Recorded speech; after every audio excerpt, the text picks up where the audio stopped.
안녕하십니까? 소중한 나, 무한 행복, 소나무 시간입니다. 여러분들 만나 뵙게 되어서 진심으로 반갑습니다. 옛날 옛적에 있었던 일입니다.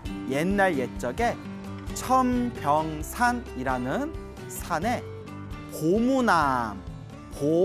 보문암이라는 작은 암자가 있었다고 합니다. 그래서 천병산에 보문암이라는 암자가 있었는데 그 작은 암자에는 스님 한 분과 그리고 거사님 한 분이 함께 살고 있었다고 합니다. 스님의 법명은 철감, 철자, 감자, 철감 스님이었고, 그리고 철감 스님과 함께 암자에서 살고 있던 거사님의 이름은 성이 왕씨라서 왕씨성을 따가지고 왕노인이라고 불리었던 그런 거사님이 계셨습니다. 그래서 이제 철감 스님하고 이 왕노인이 천병산 이 보문암에서 함께 지내면서 같이 수행을 하고 있었다고 합니다. 철감 스님께서는 평생 법화경을 독송하시고 수행을 하시던 그렇게 숨어 살던 큰 스님이었습니다. 그래서 평생을 법화경을 독송하고 연부를 하면서 수행하던 철감이라는 스님이 보문암에 계셨습니다. 철감 스님이 어느 날 꿈을 꿨습니다. 어느 날 꿈을 꿨는데 꿈속에서 어느 귀부인이 나타나더니 바루, 그 스님들이 공양할 때 드시는 바리떼 있지 않습니까? 바리떼. 그 바루 하나를 스님께 이렇게 공양 올리는 그런 꿈을 딱 꾸게 되십니다. 그래서 꿈에서 딱 깨어나고 나서 철감 스님께서 희한하다. 왜 이런 꿈을 꿨을까? 희한하다라고 이제 생각을 하면서 이제 그날따라 그 마을에 일이 있어가지고 볼일을 보러 이제 마을로 내려가시게 됩니다. 마을에서 볼일을 다 마치고 난 뒤에 이제 해가 뉘어 질 때쯤에 늦은 오후에 이제 암자로 이제 돌아가시게 됩니다. 그래서 그 천병산 골짜기에 이제 물이 졸졸 이렇게 물이 흐르는 그 골짜기로 해서 그렇게 암자로 천천히 걸음을 옮기고 있는데 어디서 시냇물 소리 속에서 응애 하는 아기 울음소리가 들리는 겁니다. 이 깊은 산 속에서 왜 애기 울음소리가 들리지? 이 깊은 산 중에 왜 애기 울음소리가 들리지? 철감 스님이 혹시나 싶어서 그 졸졸 흐르는 시냇물 소리 그 속으로 그 들려오는 애기의 울음소리를 따라서 골짜기 안쪽으로 들어가게 됩니다. 그런데 그 시냇물에 흐르는 그 시냇가 옆에 반들반들한 그 돌덩어리 위에 젖먹이 아기가 이렇게 누워 있는 겁니다. 그 아기가 응애 하고 울고 있는 겁니다. 그래서 철감 스님이 깜짝 놀래가지고 아이고 아기야 왜 여기에 혼자 이렇게 누워 있니? 엄마는 어디 가고 아빠는 어디 갔니? 근데 주변을 둘러보니까 아무도 없는 거예요. 그대로 두다가는 이제 해가 지고 나서 삼진승들에게 이제 또 먹이가 될 수 있는 그런 이제 무서운 상황이 펼쳐질 거 아니에요. 그래서 아기를 여기다 그냥 둘 수는 없겠다 싶어서 스님께서 이렇게 그 아기를 걷어가지고 이제 보문암 암자로 돌아오시게 됩니다. 그래서 방에 와서 이제 왕노인도 깜짝 놀라가지고 아이고 스님 마을에 볼일 있다고 내려가셨는데 아기는 어디서 아기는 데려왔습니까? 그래서 이제 스님께서 자초지종을 설명한 뒤에 방에서 아기를 이렇게 살펴보는데 화들짝 하고 놀라는 거예요. 왜냐? 아기가 눈이 온전치 못한 장님이었어요. 아마 선천적으로 장님이었던 것 같아요. 그러니까 너무 안타까워서 스님도 한숨을 푹 쉬고 왕노인도 아이고 하고 이제 탄식을 하게 됩니다. 그래서 우리 철감 스님하고 왕노인이 이제 서로가 대화하기를 이 아이가 우리 품에 들어오게 된 것도 다 인연법이 아니겠습니까? 우리가 한번 잘 키워봅시다 하고 서로 이제 이야기를 나누게 됩니다. 그래서 이제 스님하고 왕노인이 그 젖먹이 이제 아기를 아주 혼신의 힘을 다해 가지고 그렇게 이제 키우게 되는데요. 그래서 매일매일 마을에 내려가 가지고 그렇게 이제 마을 사람들에게 이제 적동량을 하게 됩니다. 다행히 이 보무남의 철감 스님께서 워낙 마을 사람들에게 존경을 받던 그런 어른 스님이었기 때문에 마을 사람들의 그런 배려와 관심 덕분으로 이제 이 아이가 무럭무럭 자라날 수 있게 되었습니다. 그렇게 세월이 손살같이 흐르고 흘러서 이제 그 아기가 이제 8살이 되었습니다. 근데 이 아이가 8살이 되니까 이제 말할 줄도 알고 이 사물을 이제 분간할 줄 아는 나이가 되었지 않습니까? 그때 이 아이가 자기가 남들과는 다르다라는 것을 이제 슬슬 눈치채기 시작합니다. 아, 나는 왜 눈이 보이지를 않을까? 왜 나는 눈이 이렇게 어두워서 다른 사람들과 같이 자유자재로 이렇게 움직일 수 없고 활동할 수가 없는가? 이제 이것을 스스로가 눈치를 채게 됩니다. 어느 날 이 8살이 된 이 아이가 엉엉 울면서 스님한테, 철감 스님한테 이렇게 말을 합니다. 스님, 제가 이 온전치 못한 눈으로 제가 이렇게 스님과 또 우리 이제 어르신과 이 수많은 사람들에게 도움도 못 되고 오히려 피해만 주는 것 같은데 제가 살아서 무엇하겠습니까, 스님? 저 그냥 죽고 싶습니다. 이러는 거예요. 그 어린 놈이 8살짜리가 너무 조숙하다. 그죠? 8살짜리가 뭘 안다고 엉엉 울면서 스님, 제가 이렇게 살아서 뭐합니까? 저 그냥 죽고 싶습니다. 이러는 거예요.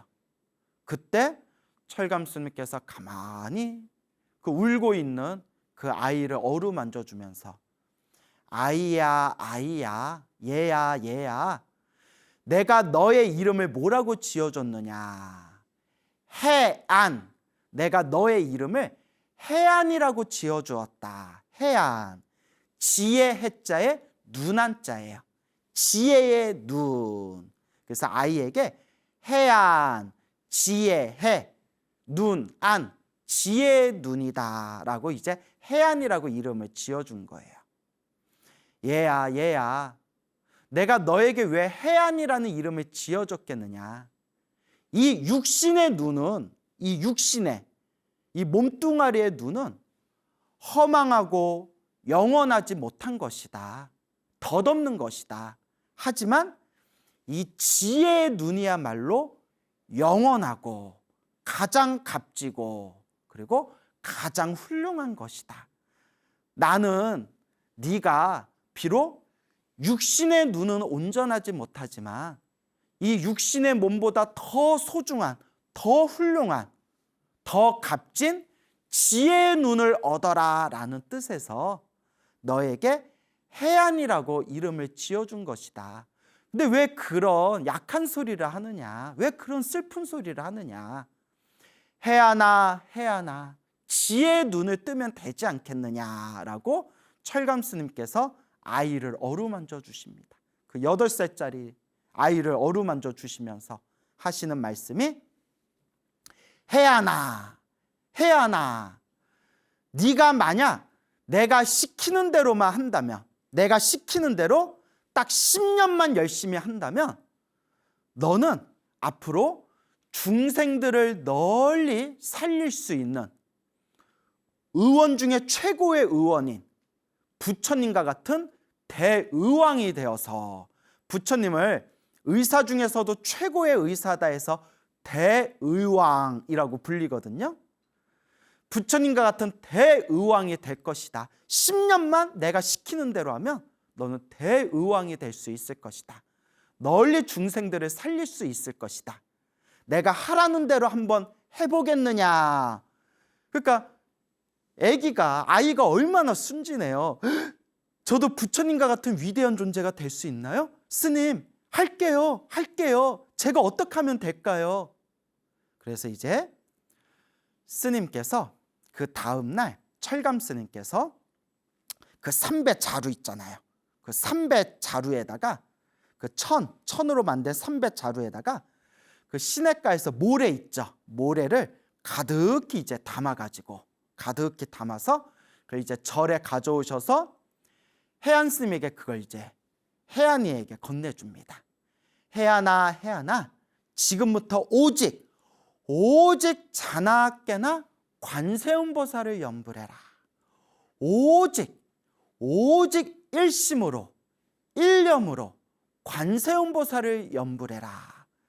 요 삼배 안에 있는 이 모래주머니, 요 모래가 가득 담겨져 있는 이 삼배로 만든 이 모래주머니를 꾹꾹 주무르면서 관세음보살님을 일념으로 부른다면 요 모래알 하나하나, 이 한 알 모래알이 모두 중생들을 살리는 만병통치약으로 변하게 될 것이다.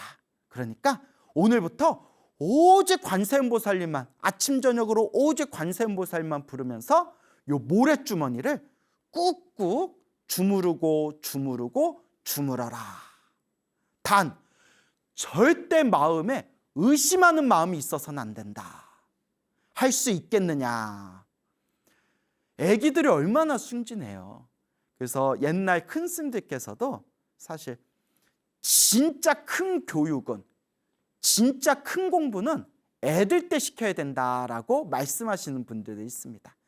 가장 순수하고 가장 믿음이 뛰어난 그 가장 맑은 그릇에 가장 큰 공부를 할 수 있는, 스펀지처럼 쭉 빨아들일 수 있는 그런 이제 그릇이 만들어진다는 것이죠. 예 스님, 스님 말씀 믿고 제가 하겠습니다. 제가 꼭 하겠습니다. 그래서 그 8살짜리 그 아기가, 8살짜리 아이가 그 앙증맞은 손으로 매일매일 그냥 모래주머니를 주물딱 그렇게 모래주머니를 막 주무르면서 하염없이 하루 종일 관세음보살 오직 그 관세음보살만 부르게 됩니다. 그렇게 우리 해안 동자승이 관세음보살 부르면서 모래주머니를 주물러서 그렇게 9년의 세월이 지나가게 됩니다. 9년의 세월이 지나가게 되는데 그 9년 동안 하도 모래주머니를 주물렀다 해서 그 천이 다 해져가지고 그 천이 다 이제 터져버린 거예요. 그래서 새로 또 천을 갈아서 모래를 담아서 주무리고, 또 그 천주머니가 다 터지면 또 새로운 천으로 또 모래를 담아가지고 또 주무르고, 그렇게 수십 번 모래자루를 바꿨다고 합니다. 그래서 모래주머니는 수십 번을 바꿨지만 그 모래알은 썼던 것을 또 쓰고 또 쓰면서 그 모래알 한 알이 만병통치약이 되기를 바라면서 주무르다 보니까 나중에는 그 모래알이 서로가 막 주무르다 보면 서로가 막 비벼지잖아요. 나중에는 아주 그냥 반짝반짝거리는 유리알처럼 변했다고 합니다. 9년 동안. 근데 요 해안 스님이 아무리 봐도 아직은 모래알이 만병통치가 된 것 같지가 않아요. 뭐 이렇게 몇 개 찍어 먹었겠죠. 이렇게 너무 많이 먹으면 이제 맹장 걸리고, 이렇게 모래알 몇 개 이렇게 먹어보고 아직은 만병통치가 아닌 것 같아. 오로지 스승인 철간 스님 말만 믿고 쪼물럭 그렇게 이제 모래주머니를 그렇게 이제 주무르게 됩니다. 요새 초등학생 애들은 하도 똑똑해가지고 이제 이런 거 안 믿을 거예요. 예? 요새 초등학생들은 이제 무슨 얘기 해주면 그 자리에서 스마트폰으로 검색을 해봐요. 애들이 어찌나 애들이 영악해졌는지. 그래서 저도 초등학생 때 초등학교 저학년까지만 하더라도 산타클로스 할아버지가 진짜 있는 줄 알았거든요. 저 아직도 기억나요. 초등학교 다닐 때 친구하고 산타클로스가 있냐 없냐 때문에 막 대판 싸운 적도 있거든요. 요새 애들은 안 믿더라고요. 에이 스님, 우리가 애들인 줄 아세요? 애들이 그런다니까요. 근데 옛날 애들, 옛날 그 산골에 살던 그 옛날 옛적의 애들은 얼마나 맑고 순수해요. 오로지 스승님 말만 믿고 모래알 하나하나리 만병통치약이 되기를 발언하면서 관세음보살 그 모래주머니를 9년 동안 주무르게 됩니다. 그렇게 주무르다가 어느 날 스승이신 철감 스님께서 예불을 마치시고 난 뒤에 이제 방에 오셔서 이제 왕노인과 그리고 마을에 있는 고진사를 부릅니다. 이 마을에 살고 있는 고진사는 오랫동안 보문함을 후원해 주던 대공덕주 거사님이었습니다. 그래서 방에 이제 고진사하고 왕노인하고 이제 어느덧 이제 훌쩍 성장한 해안 스님을 옆에 두고 다음과 같이 이야기합니다. 철감 스님께서 제가 이제 세상의 인연을 다한 것 같습니다. 제가 이제 이 세상을 떠나더라도 부디 우리 진사님, 고진사님, 우리 보문함을 잘 지켜주시고 우리 왕노인을 도와가지고 우리 보문함을 계속해서 그렇게 후원해 주시기 바랍니다. 그동안 너무 감사드렸습니다 하면서 해안 스님한테 해안아 내가 세상을 떠났다 하더라도 슬퍼할 필요 없다. 만나면 헤어지고 헤어지면 언젠가 또 만나지 않겠느냐. 다만 지금처럼 한결같이 부처님과 관세음보살을 염불하면서 꾸준히 공부를 하여 내 뒤를 잇거라 라고 신신당부를 합니다. 그리고 철감 스님께서 이제 자신의 이제 이야기를 이제 다 전하고 난 뒤에 깨끗하게 목욕을 하시고 새 옷을 갈아입으신 뒤에 부처님과 관세음보살님 염불을 하면서 그 자리에 편안하게 누우셔서 세상을 떠나시게 됩니다. 너무 멋있다. 그렇죠. 나도 나중에 그렇게 가고 싶다.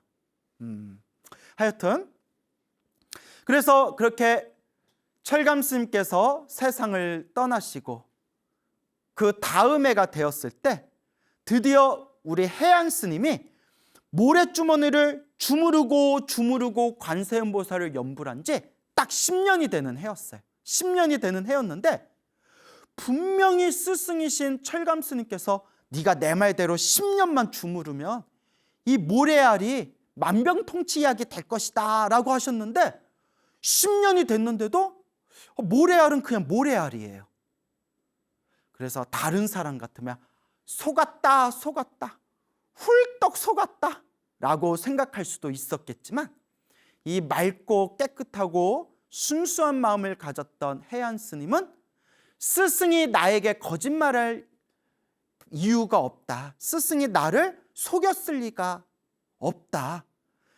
10년 동안 모래를 주물렀는데도 만병통치약이 되지 않았다면 앞으로 내가 10년을이라도 내가 더 열심히 염불하면서 이 모래주머니를 주무르겠다. 이렇게 새롭게 마음을 먹습니다. 야, 대단하다. 야, 나 같아도 못할 것 같은데. 참 이게 순수한 사람들이 있어요. 그러니까 순수한 사람들은 스승을 잘 만나야 돼요. 순수한 사람들이 스승을 잘 만나면 아주 큰 공부를 이룰 수 있지만 그 삿된 스승을 만나버리면 오히려 순수한 사람들은 몸과 마음을 다칠 수가 있습니다. 그러면 스님, 이 시대에 이 순수한 마음을 가진 사람들을 의지해야 할 최고의 올바른 스승은 누구입니까? 라고 하신다면 제가 여러분들께 꼭 당부드리고 싶은 얘기, 사람에 의지하지 말고 요 광우 스님 말도 믿지 말고 오직 부처님 말씀, 오로지 부처님 경전을 스승으로 삼고 의지해야 된다라는 것을 간곡하게 말씀드리고 싶습니다. 어쨌거나 10년이 그렇게 됐을 때 갑자기 마을에 있는 사람이 막 그 보문함에 헐레벌떡 뛰어오더니 스님 큰일 났습니다.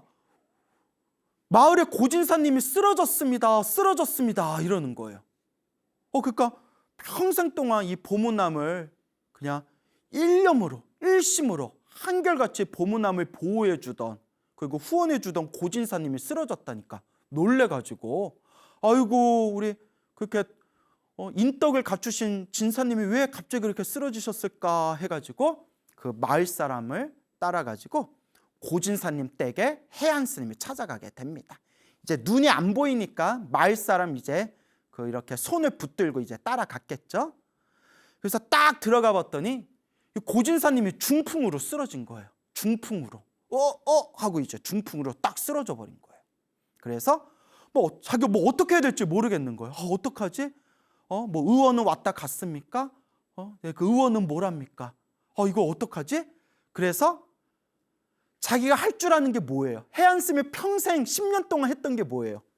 쭈무르던 거잖아요. 쭈무르는 거였잖아요. 그래서 해안 스님이 누워있는 그 고진사님의 몸을 쪼물떡 관세음보살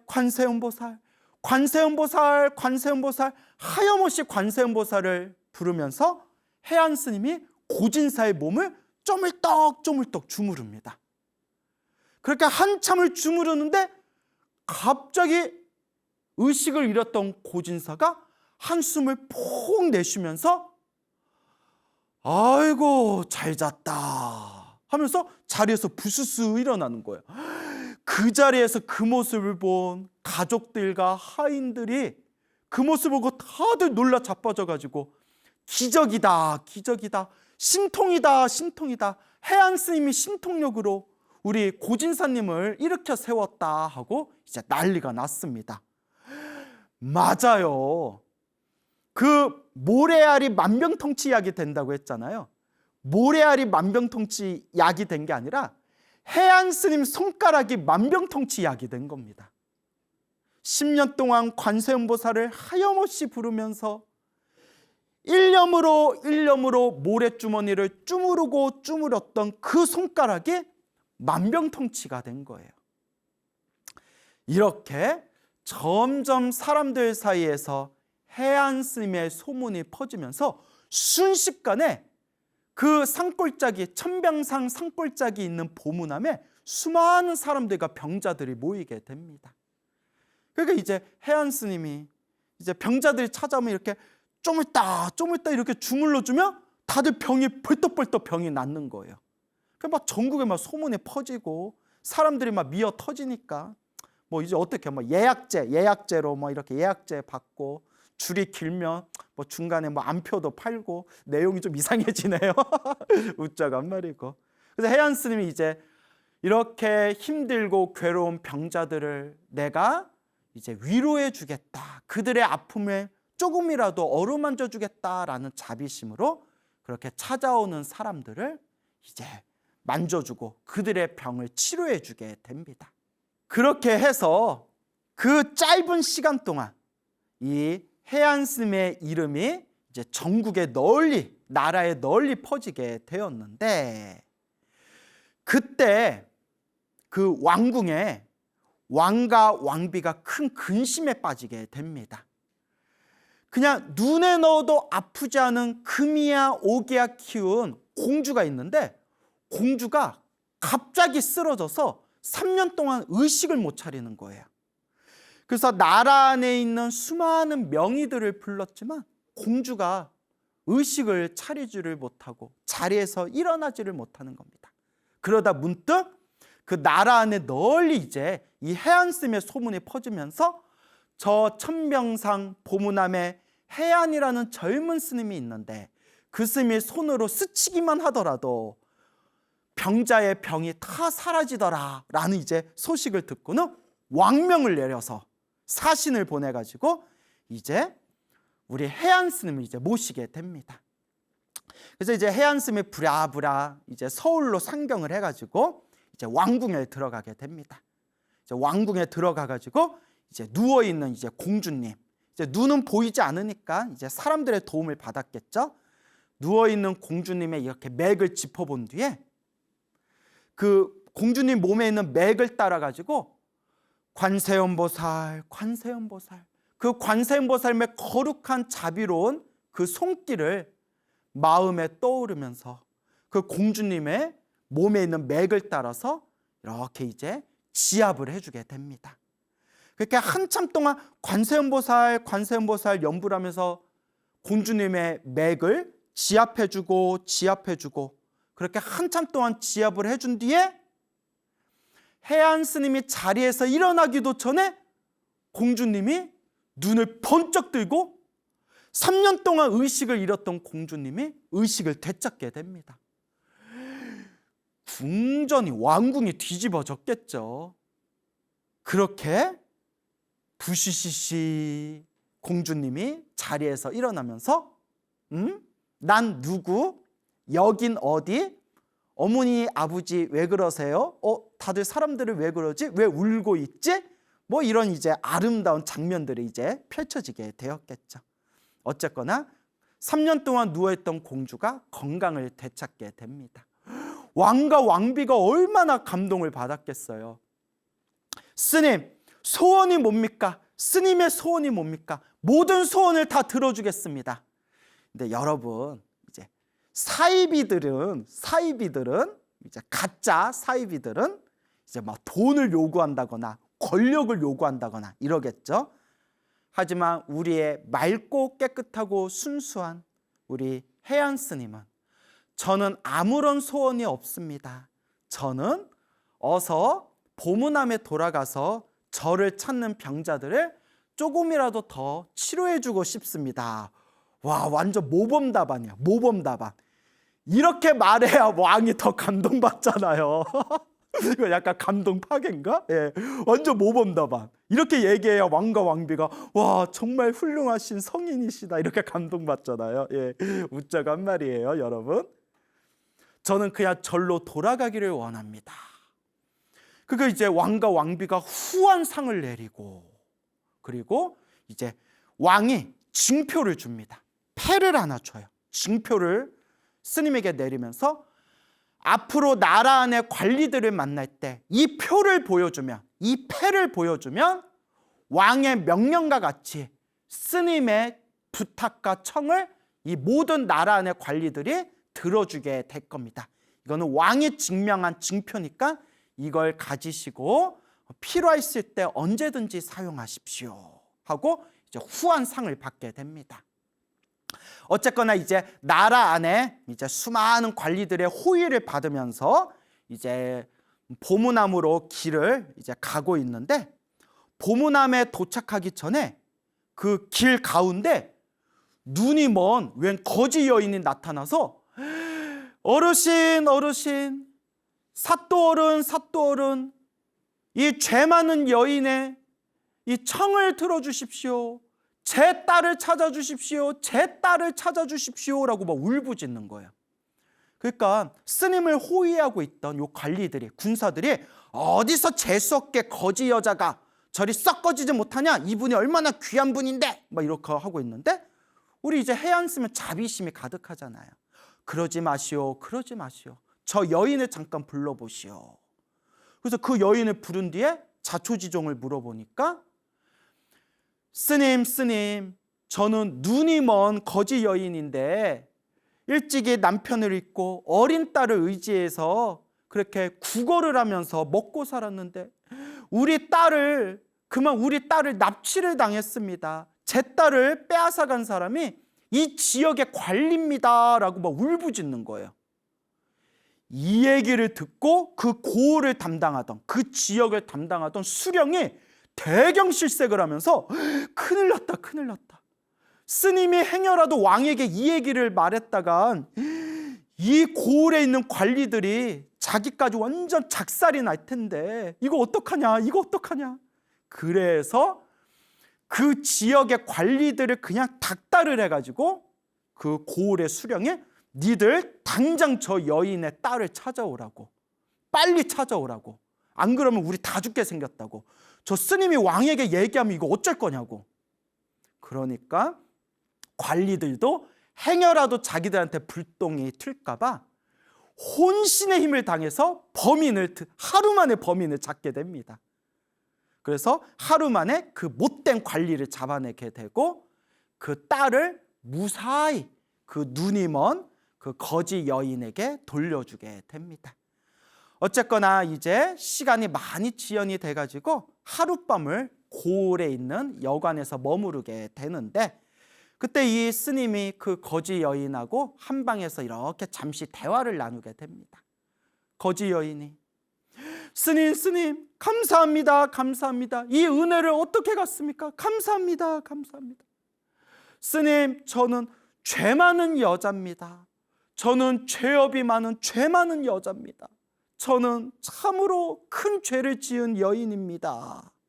그러니까 우리 해안 스님이 자비로운 목소리로, 비록 많은 죄를 지었다 하더라도 본래 우리 마음은 부처님과 똑같은 깨끗한 그런 불성이 있는 그런 소중한 존재입니다. 지금부터라도 자기가 지은 죄업을 참회하면서 오직 관세음보살을 염불하십시오. 관세음보살 하고 이렇게 부처님의 가르침을 설법해 줍니다.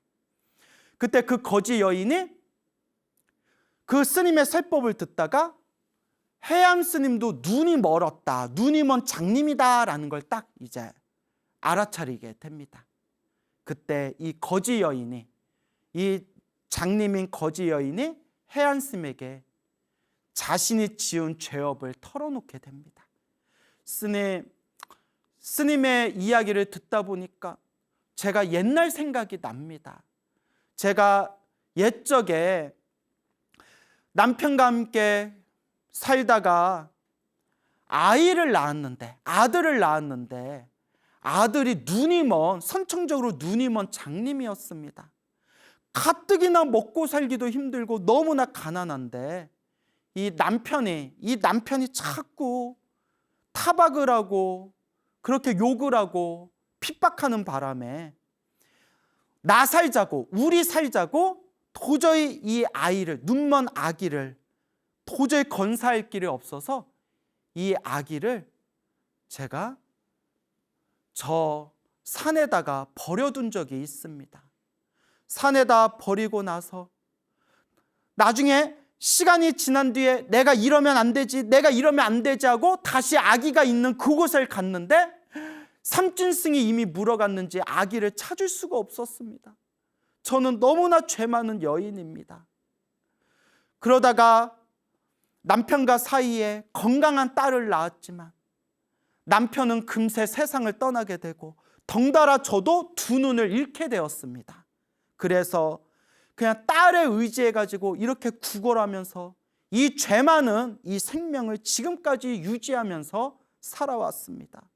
스님 하면서 울고 있는데 해안 스님이 떨리는 목소리로, 덜덜덜덜 떨리는 목소리로 이렇게 묻습니다.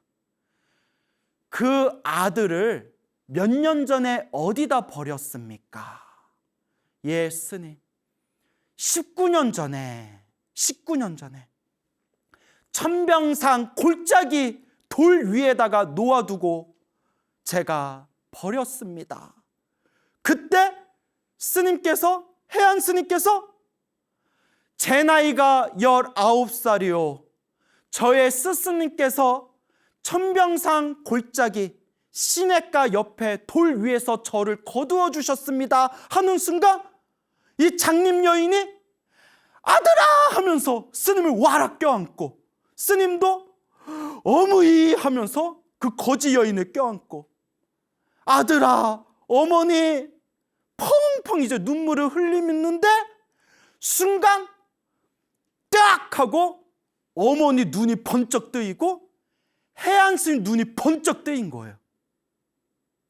장님이었던 어머니와 장님이었던 그 아들 해안 스님과 거지 여인의 눈이 번쩍 뜨이면서 눈에 시력을 되찾았다.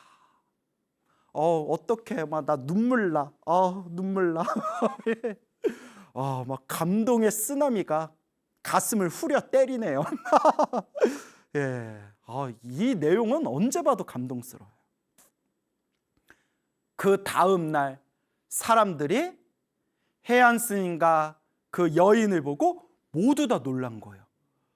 장님이었던 저 여인과 장님이었던 저 스님이 눈이 번쩍 뜨여서 시력을 되찾은 걸 보고 자초지종을 다 들은 뒤에 이것이 부처님 값이구나, 이것이 관세음보살 값이구나 하면서 모두 다 함께 부처님의 덕을 찬탄했다고 합니다. 그렇게 해안 스님은 어머니와 이제 그 자기 여동생이죠, 자기 누이를 데리고 보문암으로 들어오게 됩니다.